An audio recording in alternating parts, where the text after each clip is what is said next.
guys, welcome back to another Ask Lizzie Live. I think that's what we call these. I'm not 100% sure. I'm here with my friend Preston today, who is one of... Ooh, this isn't... Are you seeing this thing? Is this what we really look like? No? I have that screen zoomed in for you, so you can see the comments. Okay, guys. Too funny. So anyway, it looked like you could only see Preston for a hot minute, like on my side, and you know how awesomely tech challenged I am, so I semi-panicked for like 2 seconds. But anyway, this is my good friend Preston. He's like one of the top, like literal top agents in Phoenix, top 1% to be exact. So yay, Preston. I appreciate it. Excited. Sorry we're running late today. So I was having a little bit of a loan crisis and I wanted to get his expert opinion. But it happens to relate to termites. And termites for banks can mean so many different things just because termites happen to be this problem that like in certain states, they like eat your foundation and they're terrible and your house is going to fall down. But in Arizona, we have what are called subterranean termites and they're really not that big of a deal. In fact, almost every single house will have them. Lots of clients fear this when they come to Arizona. The same thing with like black mold. The kind of mold that grows here because it's so hot is different than in other states where there's significantly more moisture. But those two things I think are like common first-time homebuyer issues. But for the first time in freaking 20 years of this career of mine, I am literally having issues on a termite report that require an engineering cert. So I was asking him if he felt it was justified and if he was the realtor, what his perspective would be. And so what did you think based on the picture I showed you? So, I mean, subterranean termites, like you said, are really common. The majority of homes have been treated on, in Arizona. If they're more than 10 or 15 years old, I would say 75% of homes in Arizona have been treated. And all they have to do is drill into the ground, put some poison, the termites come eat it, and they spread it back to the colony, right? And it's really easy to find termites here in Arizona because they have what are called mud tubes. So it's kind of like, it's almost like an anthill, but in reverse. And so they make these little tubes, and that's how they travel from the ground into the house. That's why they call it subterranean termites. So it's not a problem as long as you catch it early, which it's easy to catch early because you're like, what are these mud tubes? But if it goes on for a significant amount of time, and I've seen it happen before, and there's, 10, 15, 20 sites of termites. But have you seen it in Arizona? On one house that I flipped, I did have some relative termite damage on it. What was it? So tell me about So this. they'd eaten out So he used to be a huge property flipper here too. Yeah, and I bought some of the worst properties you could possibly imagine.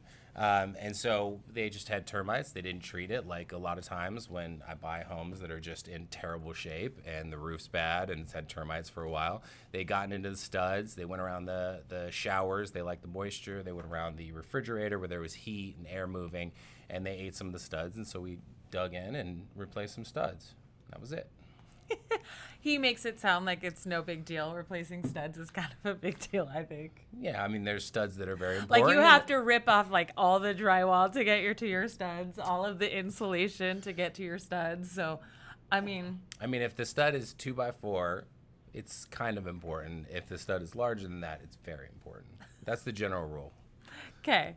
So just to give you guys an update on what happened in the market, right? And for all of you guys, just so you know, for the most part, termites not a big deal in Arizona.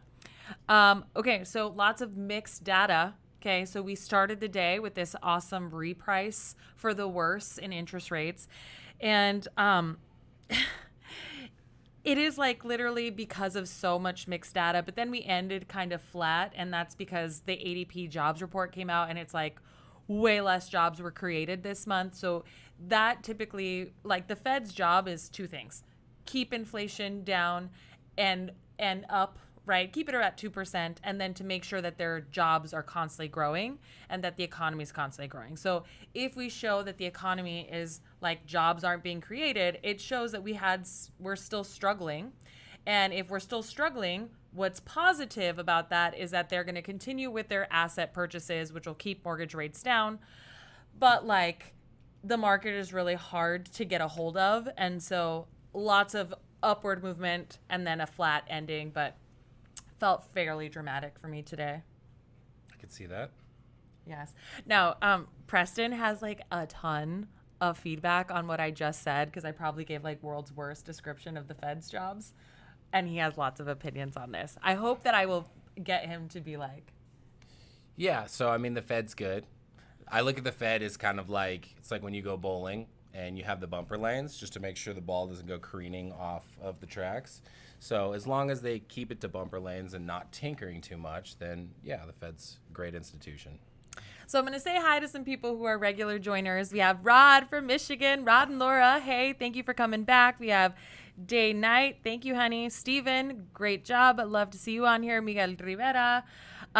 Junior, Nelson, Sarah. So I'm super excited. So we're going to get to answering some of your questions. All right. So Greg said, hey, Lizzie, I read that 3.5 million are behind on rent. How is this possible? Do you think it's mostly people who need assistance or some who just took advantage of the freebie, which will cause the housing market to crash? So here's the deal, guys. The reason I don't think that the housing market will crash due to people not paying their rent is because like landlords also got to take advantage of forbearances. So even though they weren't able to take advantage of the rental income that they might have received, they didn't have to pay the mortgages. And again, guys, like I keep repeating on this live show and in every one of my videos, supply is the issue, not necessarily demand. We have plenty of demand. In fact, over demand of the houses that are available. So this additional inventory will help. So just so you guys know, there is a prediction about, they're saying there's going to be 11% increase in inventory with the eviction moratorium and the forbearances not being extended. So I think this is great news for you guys who have been searching for homes. There'll be more inventory for you guys to go to, but I think it would be false to think that it's not going to be a seller's market still. What do you think? I have to say I agree with that. I think that Arizona is going to be less affected in a lot of these cases because Arizona's economy has been stronger than the majority of states. Arizona had the strongest economy before and after COVID of all 50 states. I do think that inventory will continue to increase, partly because of this, but partly because of what I like to call seller hesitancy, which is just, we have all these homeowners here in Arizona that want to make a move because of this year. They want a pool, they want a third car garage, they want more space, they want to be close to the city, further than the city. And they just didn't want to sell their house because they realized that as soon as they sell it, they can get whatever they want, but then they have to turn around and become a buyer immediately, right? And they didn't want to enter the market when it was as competitive as it was 6 months ago. It's obviously still a very strong seller's market, but it is more reasonable to be able to go out and feel like you can get a house you like more than the one you're currently in. So I think that, along with, some of the investor issues, will continue to increase inventory, but our inventory would have to double just to be to where it was pre-COVID. So one of the other questions in that question was whether or not you felt that it was people just taking advantage of not having to pay rent, or if you felt that the people were in need. My personal opinion, guys, is that there is a real decline in incomes and jobs because of COVID, and not everyone's income or job stability has come back. And so there are some people in real need. But just like I felt with forbearances, there was zero qualification for people to get on it or not get on it. Now, the awful thing about the rents, though, is that they can still come after you for the judgment. You still owe those rents. It's not like a forbearance where they tack it on. So what's awful is they can, attach this as a judgment. They can sue you. You pay penalties. It's not great. So I would hate to think that people just took advantage of that knowing that they were going to mess up their credit, but who knows? I don't know that it was well explained. I don't think it was well explained, and I would have to say that there's no data on this, so I like to be data-driven and make, for sure, statements. But I would say that my opinion would be the majority of people in those programs needed to be in those programs. There's always going to be some people taking advantage. Got it. Okay. Well, I think that's true. Okay. So, is there a site that I use to check the day's rates? So no, guys, but there are a couple things that you guys can do. FYI, places like bankrate.com, all they do is show you advertisements that banks pay to get you to look at the rates and do, they're they're trigger leads. So basically you hit the link and then all of a sudden your information is sent to the bank. So just know that that's not a great indication. What you do want to Google is the Freddie Mac interest rate survey, and it gives you a general idea of what mortgage banks across the country are charging for the lowest interest rate. Now, it is a lagging measure, meaning that it's last week's interest rates for this week, but generally the market doesn't swing crazily. So it'll give you the best unbiased opinion of what rates are doing. I agree with that. I love that you brought up bank rate, because I was going to tell everybody to look at that so they could have you explain your way out of that. But yeah, absolutely. Just ask Lizzie. That's what I do always. Just text Lizzie. Just ask Lizzie. Just ask Lizzie. You know, it's really nuts, guys. I mean, I get people who constantly ask me about that. And here's what I'll say. A lot of internet banks utilize that service. And there are great loan officers that work for internet banks. However, if you ever find that you are in a tricky situation, generally speaking, these people have less years of experience. Like Better Mortgage, for instance, they're not paid on commission. So there isn't an incentive, right, to make sure that you get into your home loan, right? I mean, there is some benefit to having people have real skin in the game. And for instance, like I'm literally rescuing a loan that was pre-approved by somebody else, and they didn't check to see how this person was being paid. And the client went from hourly rate employee to what's called piece rate, which is paid per hour, but it's considered commission. And without a history of that, you can't really use it unless you have somebody who's willing to do the work to go, okay, well, this is really per hour based on X number of jobs, and his last job was variable based on X number of jobs, and make sure that you're tying that all together. That loan is not approved somewhere else, but approved here. And that's a lot of it to do with experience. And then, it would be a complete lie to say that not me having skin in the game doesn't drive me harder. No, I could agree with that. Yeah. Make sure you're using a lender that knows what they're doing. I will say that before, during, and after this sit down. It is so incredibly important to have a lender that knows what they're doing, lender and title company. And you'll hear agents say this all the time. It's probably the most crucial step to getting a house after you've actually found something you want to buy. And so Lizzie is phenomenal at what she does.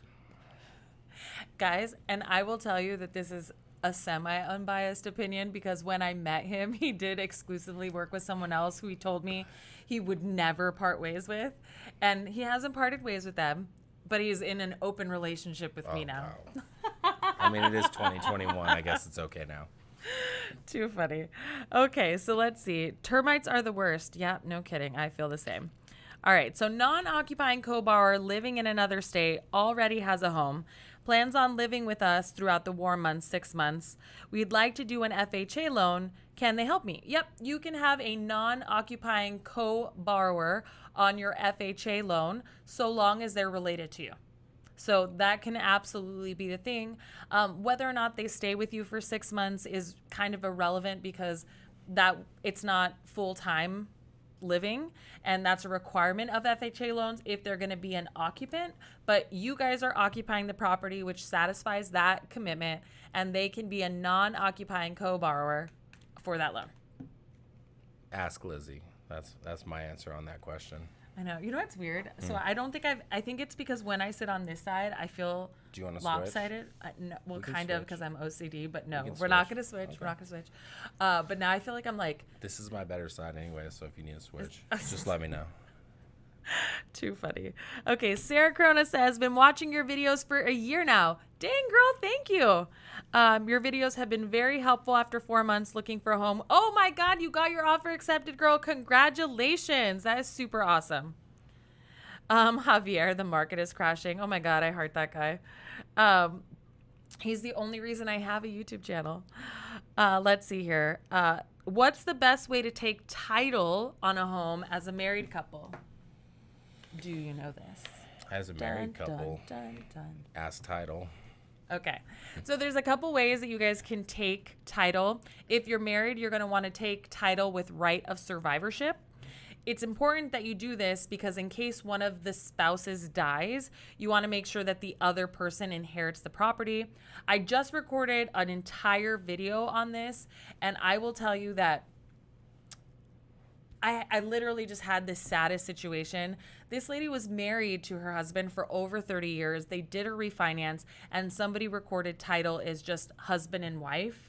And sometimes you want to record title that way if you're intending that when one of you dies, your heirs inherit your share of the equity versus it just go directly to the spouse. But in this case, husband and wife, 30 years, multiple children, she couldn't close on her refinance until we engaged a probate attorney to like literally negotiate with all of her kids to make sure that they gave her the ownership in the house. I mean, like the wrong family, that thing turns super sideways. And so you definitely want to take it with right of survivorship, I think, my personal opinion. Got it. Yes. Noted. Okay. All right. So Abner says, hey, Lizzie and guest. Hi, guest. I'm in the process of having a conventional loan approved. The underwriter recently asked me to request a verification of rent filled out by my landlord.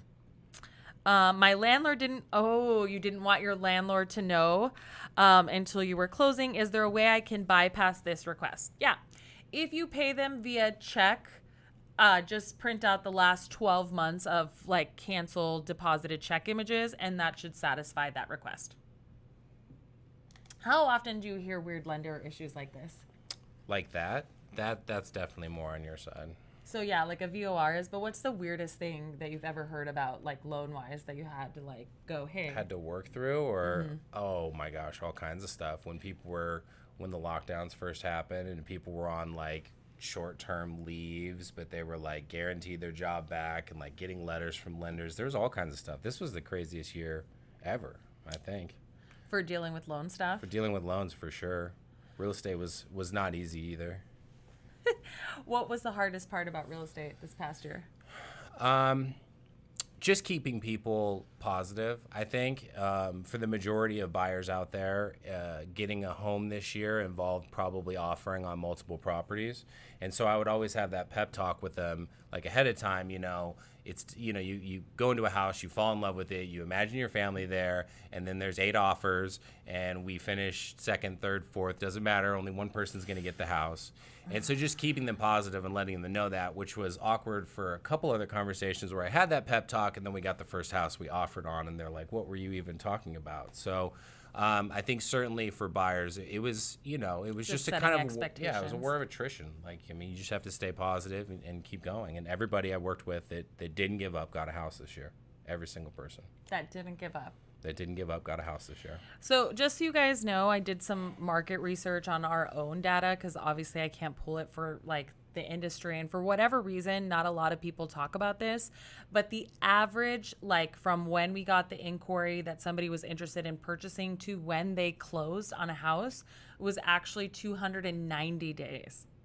So it's a while, guys, and so you really just want to pay attention to that, because like when I tell people, hey, it's important to start the process, like there's so many things that you can do in that interim time so that you're like not getting defeated, but you can save more money for a down payment, right? That can be used for closing costs or appraisal gap coverage or to buy down your interest rate or your mortgage insurance, right? It might be the difference between taking you from a conventional or from an FHA loan to a conventional loan, but that's like step 1. And then step 2, guys, if you know it's going to take a while, engage your lender in telling you what you can do to get the best type of financing and get a credit score above a 740, right? And so these are things that you can do that are like in the interim of like bidding on offers and really, like everyone is having to wait right now, but it gives you more flexibility to be creative. Yeah, I agree with that. And it's also to some extent kind of a mental thing, especially if it's a first-time home buyer. It doesn't really become real. I mean, people talk about buying a home for years sometimes. Have that conversation. If you're not quite ready yet to qualify to buy a house, have the conversation with Lizzie on what it's going to take to put you in that position, and it becomes a very more real goal at that point. And I think, a lot of times that's the first step that people take, and it's the most important step. So, quick question for you. What do you think makes a difference in getting people's offers accepted? Because I know that this is something that, so like one of my favorite things about working with Preston is that he's a really good negotiator. Like, he's the kind that will engage the listing agent, befriend them, have personal inside jokes, and it really does give his clients a leg up. I mean, your agent's ability to, develop rapport is super important. I know he's not showing all of his like amazing charisma tonight, but this I think is a super skill of yours. This is, this is a topic we could talk about for an entire podcast and beyond. As far as from the buyer's point of view, letters are very helpful. I've had a lot of buyers get into houses where they weren't necessarily the highest offer, but they wrote a really nice letter. They had pictures of their kids. They explained why they love the house. On my end, there's so much back end negotiation that goes on with building a relationship with the listing agent, making sure that they know that I'm qualified and that they want to work with me, that we're good at paperwork, that we're good at following up. I always tell my buyers, like, once we submit an offer, I will continue to bug the listing agent until they tell us it's accepted or they tell me not to talk to them anymore. And so behind the scenes, there's a lot that goes into getting an offer accepted. And that's one thing I would absolutely say is make sure that you're working with an agent that knows what they're doing, because about 45% of agents in the state of Arizona haven't closed a house in the last 365 days. And so if you want it to be one of your first offer, second, third offer getting accepted, or your 20th, make sure who you're talking to knows what they're talking about. And guys, like, there are some things that happen when you deal with an unexperienced agent that can cost you your earnest money. And so, like, this is not the kind of market where you want to mess around with an inexperienced agent, truthfully. So nobody asked this question yet, but I think it's worth asking. A lot of homes, like, it's kind of questionable whether or not they're going to appraise. Like, there's times in the year, guys, when it's easier to get your home appraised. FYI, it depends on the seasonality of your market. But here in Arizona, the summertime's typically a lull period because of how hot it gets. People travel to other states. And then we have the, impending school year in August. So summertime's a slower time. So we normally start seeing, like, appraisal issues towards the end of the year, beginning of the following year, right? And those trickle in, and it gets the peak of appraisal issues for us actually happens in the springtime when sales are actually the busiest. So what's important for you guys to know is, like, when you're buying will actually also impact your value, but your agent has a ton of impact on that too, right? So, like, what things do you do to help with appraisal values? Yeah, so the one thing I'd like to say right off the bat is when people talk about appraisers and appraisals, they look at it as like a science. And unfortunately, in all industries, along with real estate, with appraisers, there are good appraisers and there are bad appraisers. And so saying that anybody can predict where an appraisal is going to come in, especially in the last year, they're lying to you, honestly. They can give you a general idea of where it's going to be. But if you were to get two different appraisers on the same house and you didn't give them a purchase price and it was a $500,000 house, I firmly believe that they would come in $25,000 apart. So in terms of negotiations, now on a standard purchase contract, you're going to have what's called an appraisal contingency. And that's just one of the periods that you can back out of a house and still get your earnest money back. And then this last year, what we've done more of is appraisal protection, is where a buyer says ahead of time that they're willing to pay X amount of dollars over an appraisal, $10,000, $5,000, $50,000, whatever it is, or an appraisal contingency waiver. And don't get that confused with an appraisal waiver. The lender is requiring the appraisal, not the buyer. So you're still going to get an appraisal. So depending on how many offers are on a house, depending on what the competition looks like, depending on what your buyer and your borrowee profile looks like, we'll kind of assess that and give us the best possible odds for getting you in a house without making a bad financial decision. And I'm huge on this. And I have buyers tell me all the time, like, oh, I'm willing to offer this. I'm willing to skip inspections. I'm willing to do this. And I just tell them flat out, like, that's a bad financial decision. If it was me, I would not do that. And so it depends on the situation, but it absolutely comes into play. And it's a big topic, especially in the last year, even more so in the last year than ever before. Absolutely. So super important that you have an agent that's super experienced and can guide you through this. One of my favorite things about Preston is he always puts together a super detailed appraisal package, because it's easier to give information about a property that will help somebody do their job versus try to convince them why the first job they did sucked. So like, very important, again, like I said, that you're working with someone that's going to protect you and not encourage you to make stupid decisions. So, Yep. All right. So a couple of other questions. Matthew Glindsey says, watching your videos has been a blessing. We just closed on Monday. Love your channel. Good job, That's dude. awesome. This makes me super pumped. Yay. Abner says, when I explained to them why I didn't want to fill it out, they replied, the investor is requesting it.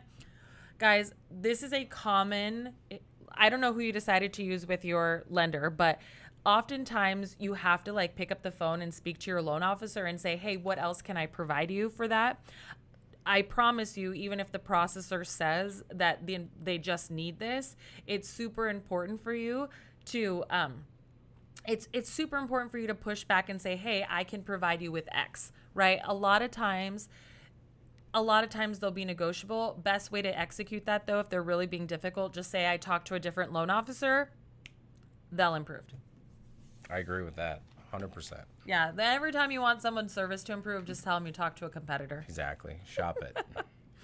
All right. So some of my clients pay me with a cash or Square, no 1099s I can use. Wait, can I use this income? I declare everything. Well, if you've declared it on a tax return in the past and you have 2 years of history, yes. You just have to, in addition to nowadays, just show the bank statement showing the deposits, and you're going to want to include the income on a year-to-date profit and loss. But yes, you can use that, Nicole. Let's see. God, you guys, so many compliments tonight. Thanks, Gons Bam Bam. I hope so. Oh my God, you closed yesterday? Oh my God, so many celebrations. Like, I cannot even tell you guys how much it means to me to do this live and to see you guys be super successful. Like, honestly, it means everything. That's great. And I love that they're still logging in and watching this now, even after they closed. Well, they're my supporters. I know, Thanks it's great. Thank you guys. Okay, so D Knight says teacher contract ends August 2022, moving to a new state then. Do I just need a contract with the new school district, or do I need X amount of months at the new job, been teaching for 6 years? You just need a teaching contract with that verifies the salary, and you have to be within a certain time period so that you can occupy the property. So if it's not going to expire until 2022, but like January timeframe, you want to wait typically until December to get under contract, because you have a 30-day close of escrow typically, and you'll have started your job by the time you close. Anything to add on that? No, you're the expert in that field. All right, guys. So let's get some more real estate questions in there for Preston. I do have some personal questions I want to ask Preston that I hope will provide you guys with some value. But one of the things that Preston and I like to debate upon is the current state of the market in real estate. Now, obviously, guys, everything is an opinion. Truthfully, neither one of us are psychics. We can't guarantee what happens. But it's been interesting to have us, because we're both fairly researched, and then we have different perspectives on like where it's going. But about 2.5 weeks ago, you called me and was like, oh my gosh, the market's going down. And I was like, well, the market's going, appreciation is going down, but not the values of homes. And I think that this is a common misconception for people out there when they read headlines about, the housing market crashing, right? And so in Phoenix, what do you see happening? Like, do you see a shift happening? Over the long term? Like, just 6 months. Over the next 6 months, I think it's going to continue as it is right now. I mean, right now we're balancing between an extreme seller's market down to a moderate seller's market, which we've been in a seller's market. There was only one point. I look back to like 2013. There was like one point where we were actually at a buyer's market for like 1 month. So I think that it's going to continue on the same trajectory. I think we're going to continue to gain inventory. I think people talk a lot about inventory and they don't really go in and explain it as much as they should. So pre-COVID, we had 14,000 active listings. At the peak or the... And guys, just so you guys know, a balanced market is about 23,000. So like pre-COVID, we were in a seller's market. Yeah, absolutely. And so we dipped down to just about 4,000 active listings, and now we're right at about 8,000 active listings. Yeah. So let me interpret this, right? Because we can get super nerdy. Yeah. You and I can get like Sure. nerdy. So what that means is, right? So like when you hear a headline on the news and it's like, inventory is up by 50%. Well, 50% sounds like a gigantic percentage. So we just told you that a balanced market is 23,000. Okay. 8,000 listings, guys, is like a month and a half of every home would be sold if nothing else came on the market. That's just like not enough homes no matter what. Right. But when you hear a 50% increase, it sounds bananas, right? Yeah, it does. It does. And actually our supply of houses is actually 26 days. So if no homes were listed. So definitely not a month and a half. So if no homes were listed and the demand stayed the exact same, in 26 days, there would be no homes for sale here in Phoenix. So yeah, I mean, I think we're going to continue out. I think we'll slowly eke back to hopefully 10 to 12,000 so we can have some kind of sense of normalcy returning to the market. And just so you guys know, sorry again, not to interrupt you, but in that seller's market, the previous seller's market, a good offer was 97% of your list price. Mm-hmm. So it can still be a seller's market, guys, and not have people paying $100,000 over an appraised value. Yeah, and as far as like list price to sales, like we only hit I think about 104% ever, even in the height of having 4,000. It is when you look at the entire market as a whole and all different price points. Like 7% is a huge swing. Yeah, for sure. So yeah, over the next 6 months, I think it's going to continue. The conversation we've had recently is what's going to happen to interest rates. We talk a lot about inflation and the Fed and how we manage inflation. And a lot of that is, slowly normalizing interest rates, because when you look at interest rates, and I'm sure you've told everybody on here about it a lot in the past, these interest rates that we have, we keep saying historic, but how historic they are is absolutely absurd when you look back at the history of interest rates in the United States. So having an interest rate under 5% just 10 years ago had never happened before on a national average level. Before 2000, it was really never below 7% on a national average level. So these 3% type interest rates, they're not gonna hold forever.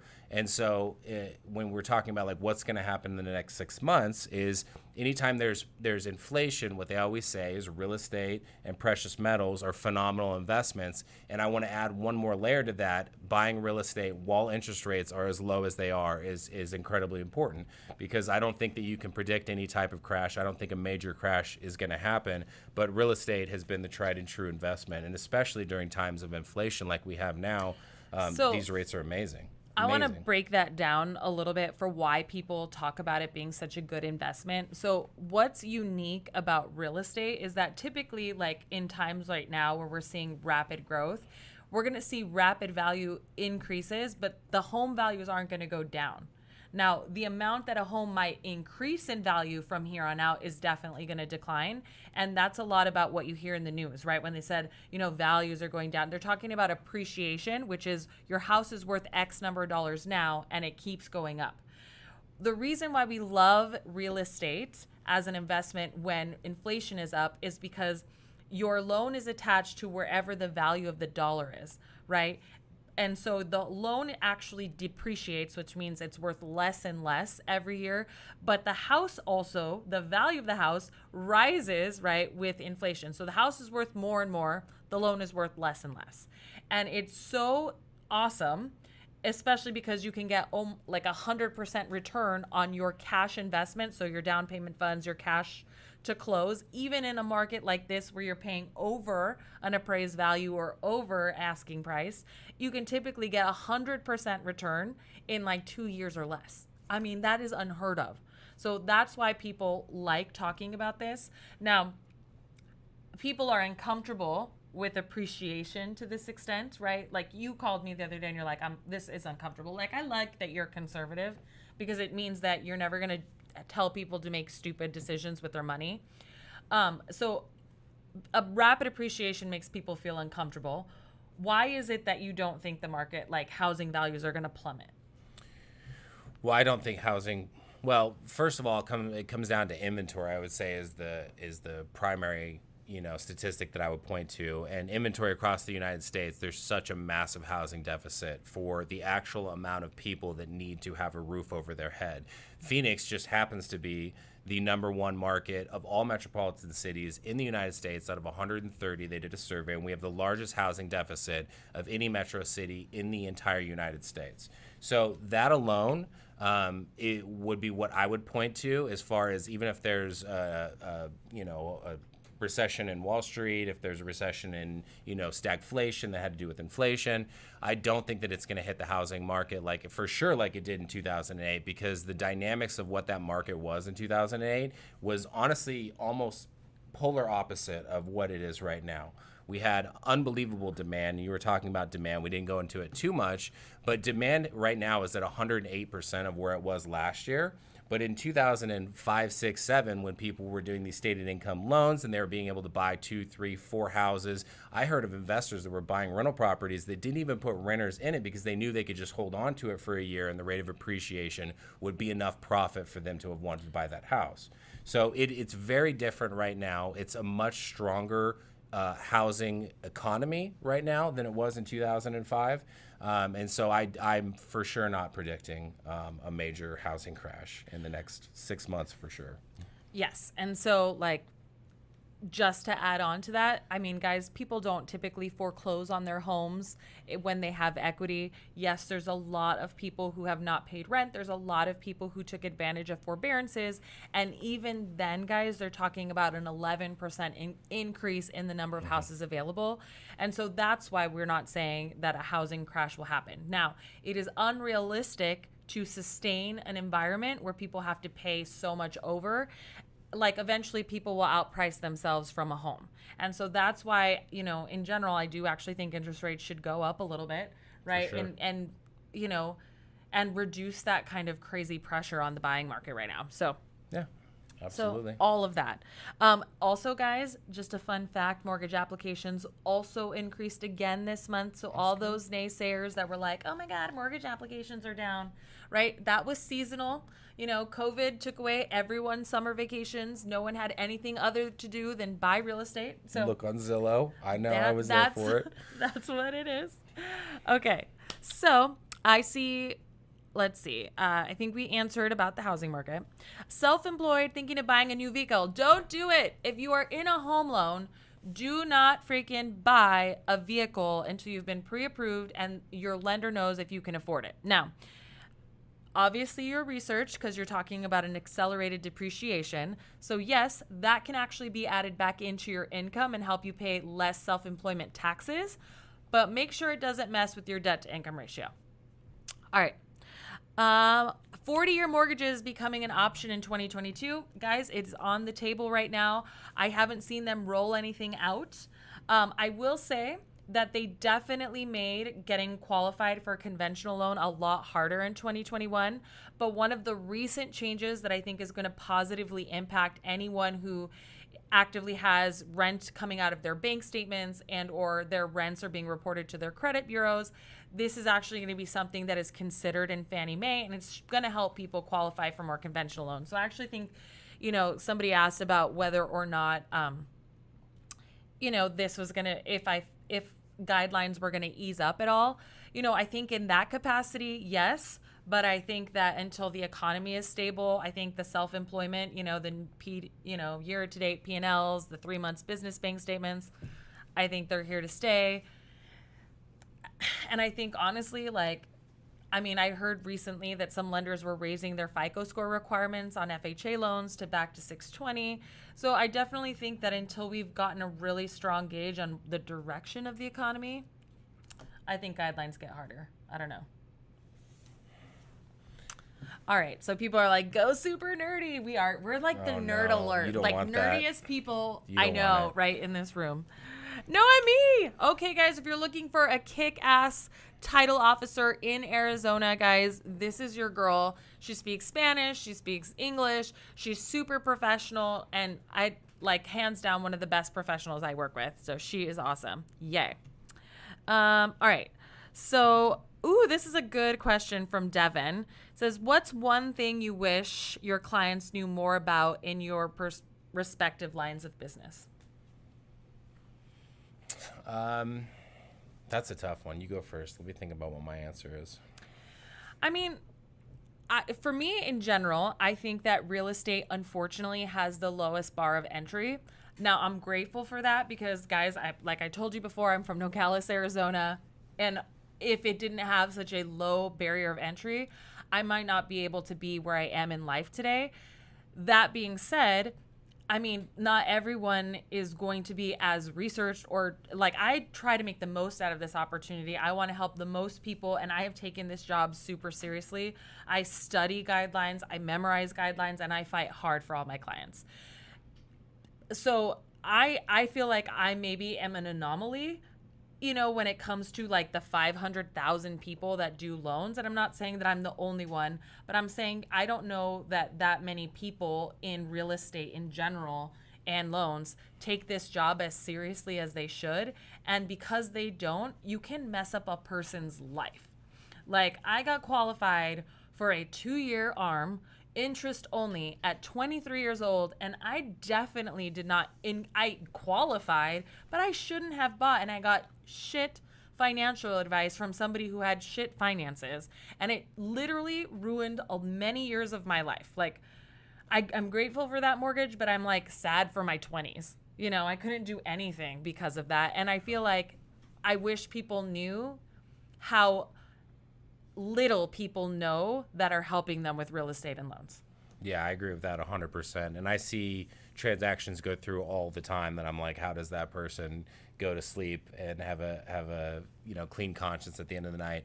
But certainly, I mean, I think it comes down to, just like we said earlier, working with somebody that absolutely knows what they're doing, because you know what you want in a house, you know what you need, you know what's a good fit for your family. It's our job to make sure that all the contractual stuff is taken care of, that your money and that your asset is never in jeopardy. And as far as like financials and valuations, I wish that people knew that Zestimates didn't mean anything. Actually, now that I started talking, that's what I want. I wish that people realize how bad Zestimates are. And you know what? They won't realize how bad Zestimates are, because Zestimates right now, I mean, like, it's just taking an average of everything that's selling for crazy prices right now. Always make sure you know what the objective is when you're talking to somebody across the table from you. Just remember, Zillow buys houses. That's all I have to say about that. Okay. Zillow buys houses, and I'm pretty sure that Zestimate is affected slightly by that fact. Well, it gives them their leads, It definitely gives them their leads. Okay, so how long is it best to wait out to take out a personal loan after closing on a home? So technically, you just want to wait till it's recorded. So record it, and then you can apply. So there isn't a time period, but generally speaking, when you do this in your process, it can cause all kinds of chaos. It takes time for a lender to report to the credit bureaus about your new line of credit, what the payments are, the term, the frequency, and oftentimes we have to get a credit supplement to verify that. Now, that causes all kinds of headaches, but in addition to, it can impact your credit score and it can impact your debt to income ratio. So absolutely wait till after the loan is closed, but no time period after the loan is closed. Eric says, bought a new build, paid $25,000 for a lot premium with a view. They tried using a vinyl fence that blocked the view. Ooh. I had to argue with the builder to fix it. Winning that argument felt good. Good for you, Eric. Damn straight. Honestly, I think that it's like $25,000 is a lot of money. It is not insignificant. And even $2,500, you should get what you pay for, and I'm pumped that you did. So congratulations, Eric. Good decision. That $25,000 on a premium lot will probably pay in spades when you go to sell that property. To get 10 or 15% additional value over another house in the same community, the same floor plan that doesn't have that view, is completely realistic. Yay. Okay, guys. I am going to look up a question. So is Mary McKinnon on here? Can you go ahead and drop a comment if you are? I just want to make sure you're on here so that I am answering your question. I was kind of waiting to see if you popped on.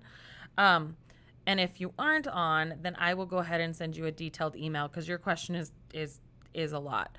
Okay, so let's see here. My sister did her own home purchase. Is there a huge reason why I need an agent? So I'm going to give you my personal feedback, and then I think you should talk about this. So you can like honestly qualify with an internet bank the same way that you can write your own purchase contract and things might go completely fine. But like that is not common. And a lot of things have to be perfect in order for that to happen. Like you have to have a seller that isn't trying to take advantage of you. You have to know the contract guidelines and be working with the title company that again can be a fair intermediary between the two of you.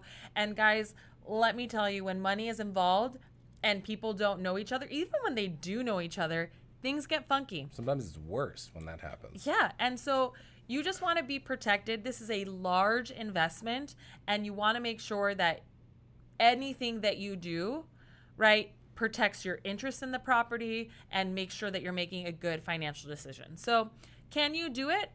Absolutely. Should you do it? Should the normal person do it? I don't advise it. I agree with that. And in Arizona, at least, the seller's typically going to be responsible for the buyer's agent commissions, which is why I would think that somebody would want to try to do that on their own. I mean, just make sure you understand the house and values and whatever it is you're signing, because right at the top line of that purchase contract, it says this is a legal binding contract in like 40-point bold font. And so, yeah, absolutely. I mean, if you're confident, give it a swing, but I would recommend probably working with somebody that's done it many times. Guys, I'm going to give you a specific situation that happened to a client recently, and I want you to tell me if you feel like you were qualified to know that. So in the state of Arizona, we are required to provide a document called a loan status update, and that document has to be executed, like certain number of boxes have to be checked within certain timelines, and they have to be signed and executed, okay? Now, a client, and this is not my transaction, but it's a client I heard about, ended up getting what's called a cure notice for a loan status update. And in it, they specifically wrote lines 1 through 40 need to be executed. They got a loan status update that seemed to be fully executed by their loan officer. They submitted it in. 3 days later, their contract was canceled. It was canceled, and they lost their earnest money. Now, like most real estate agents would mess that up. Like somebody who doesn't do real estate, 100% is going to mess that up. And so those are the crazy things that happen in a market like this one, because there's always somebody after you willing to offer more money than you. And sometimes sellers get greedy and they're willing to do whatever it takes to get you to cancel and then take your earnest money. It is a nuts market. Yeah, and the beautiful thing about Arizona is it is such a buyer-friendly purchase contract and experience, which is why sellers need to be so careful, again, with who they're picking to represent them in qualifying who it is that's trying to buy their house, what their lender looks like, what their loan profile looks like, because once you've signed that contract as the buyer, you're really in control. You have all this flexibility to go and do inspections and figure out, do I really want this house? Is this the right neighborhood for me? So certainly, yeah, those situations come up, and it's heartbreaking to hear about. Yeah, and the other thing that I'll mention about this too, just in general about things you don't know about, is that a lot of times with FSBO contracts, they do not use the Arizona forms. They use escrow instructions, which do not protect you the same way that Arizona contract will. So, I mean, I could go on for days. I honestly do not think that you should mess around with people who aren't professionals. I actually have a Zillow FSBO search set up for me personally, just in case something good comes up and I can buy it myself. I've actually never even admitted that, so there's a secret little bit of information. But you're also a professional realtor. Yeah, I know. Absolutely. Who knows? Oh, I'm not to approach it for like listings or anything like that, but I see stuff on FSBOs all the time. And I'm like, oh, that would be a great buy. Wow. Eric, I cannot believe that they said they were planning on skimping out. That is like, I mean, so this is exactly what I tell you. Employees will say stupid shit. Like, that just makes me so mad for you. All right, guys. So Mary Mac has this awesome question, and I promised her I would answer it. And guys, this relates a lot to the video I just recorded last week about what happens to your properties when you die. I know, kind of a dramatic topic, but honestly, it's under talked about, and people need to know what happens, how to protect their asset, how to protect the equity, especially in the market like today where there is a lot of equity at stake. So please go ahead and watch that video, give it a thumbs up, and subscribe to the channel. All right, so four of us inherited a mortgage-free house from our mom who passed away in March, By the way, I'm super sorry for your loss. I want to buy the house and the siblings are in agreement. It's in her irrevocable trust and I'm the trustee. It appraised at $150,000, which is lower than the comps because of some delayed maintenance. The HVAC needs to be replaced and the kitchen needs major work. What's the easiest way to finance this purchase and pay off my siblings? And 2, is there a way to finance it and have some money to make the repairs? Or should I pay for them some other way? I will have about $35,000 from the sale of my current house, my mom's house. Oh, my part of my mom's house, and I have a 716 credit score. So here's what I'm going to tell you.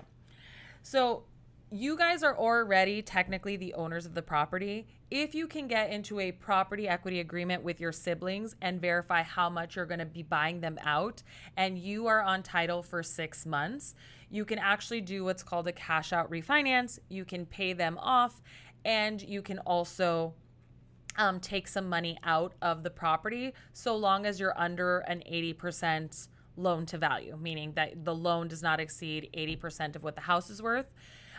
You can also at that time too, you can do renovation financing or you can pull out a line of credit after the house closes, right? So that's one way to do everything, pay out your siblings and then take out the cash out.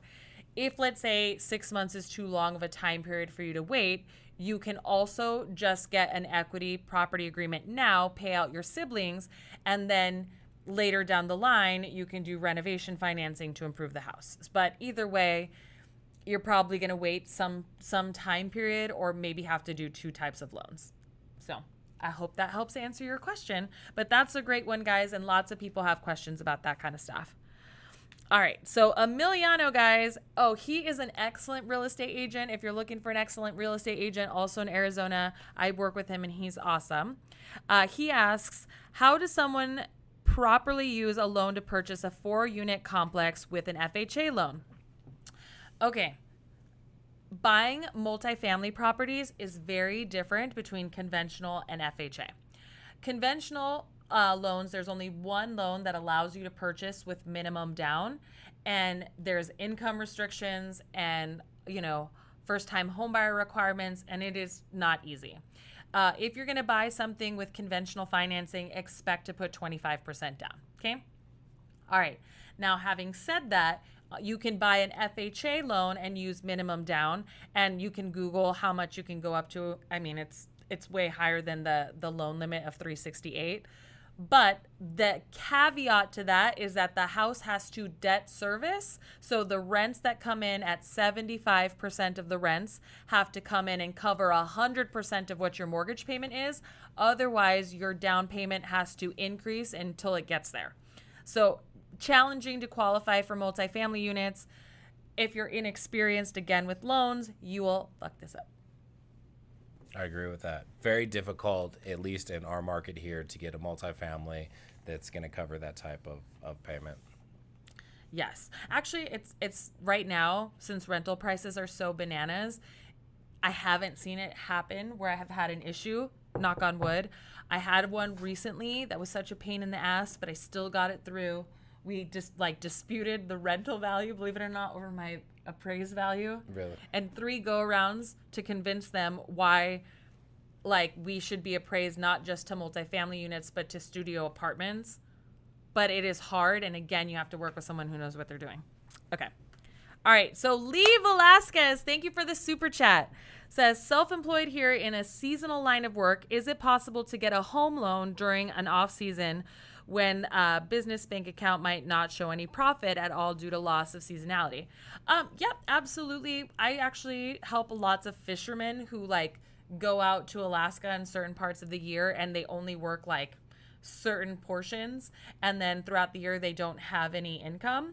So long as I can verify your last season's bank statements and just show that you have enough liquid balance to debt service you should be okay. Within reason, right? Now, if now is your peak season and you don't have any deposits because of COVID, that probably will not work. But there are self-employments where you can definitely support it based on the type of work and seasonal and what you have to show. Yes. Are you so I love all the weird random loan questions. Yeah. Thank you, Emiliano. Oh my God, guys. Karen Pham is on here. Yay, girl. Okay. Looks like Karen has a question she wants me to answer. Let me see. Okay. From Atlanta here. Currently in a new build. Our LO has asked that we pay off our vehicles, which we plan to do. How soon before closing should we do this to prevent the score to drop? Girl, I cannot believe that they did not advise you how to do this. Again, one of my freaking pet peeves about loan officers. You want to pay this off at your close of escrow and just verify that you have the funds to do it. Request payoffs for this. Provide them to your loan officer because they will need them. And also send them to your title company because loan officers, well, look, they're human beings and sometimes they forget to pass on information that was sent to them. We're not immune from that, unfortunately, like I wish we were. But you want to pay them off at close of escrow because if not, we have to verify it come out of your bank account and we have to get a credit supplement to show that it's paid in full. It's a bummer. So do it at closing. Hope like that helps. And I'm mad at your loan officer for not telling you that, FYI. Okay, so guys, we've been on here for almost an hour. We're going to take 1 to 2 last questions, so make sure that you post them below, and we'll go ahead and get to them. So a couple things we got on here. Capital gains from stock investment can be used for DTI calculation. Okay, so this is a very complex loan question. So if you are somebody who constantly day trades and part of your income is to, like, you receive capital gains. So this could be a house flipper, right? So house flipping, if that's your profession, and you have additional assets to sell, or you're an investor, somebody who day trades and gets capital gains on a regular basis, and you still have assets to sell, yes, you can use this as income, and it can help offset your debt to income ratio. Now, if you are of retirement age buying a primary residence, if you cannot use capital gains because your loan officer said that you don't have enough, supporting documentation, ask them if you can do an asset depletion loan, which is significantly simpler. Pre-pandemic, when 75% of rental income exceeded the mortgage payments, you could use the excess as income in the calculations. That is correct. Nowadays, we use 75%, and if it covers the mortgage payment, we allow you to offset, but we cannot include the income, which is kind of a bummer. Let's see here. Oh, my goodness. Let's see. Okay, perfect. Kim understood. Yay. Sorry, guys, for like 2 seconds. I literally thought my husband logged on, and I was so excited, and then I was like, wait a minute. I'm on his computer. So that did not happen. So anyway, guys, I appreciate you guys tuning in. You guys are amazing. Preston, any final thoughts? Anything you want these peeps to know? Fantastic. If you guys want to find Preston, he is everywhere on the internet. You can find him on Instagram. You can find him on Zillow. His name is Preston Tribble, like dribble your basketball, but with a T. I've never heard that before. Yes. And he's literally an amazing real estate agent. If you're in the Phoenix area, you should definitely check him out. I appreciate that. Thanks for having me. Yes. Thank you, guys. Tune in next week for another Ask Lizzie Live.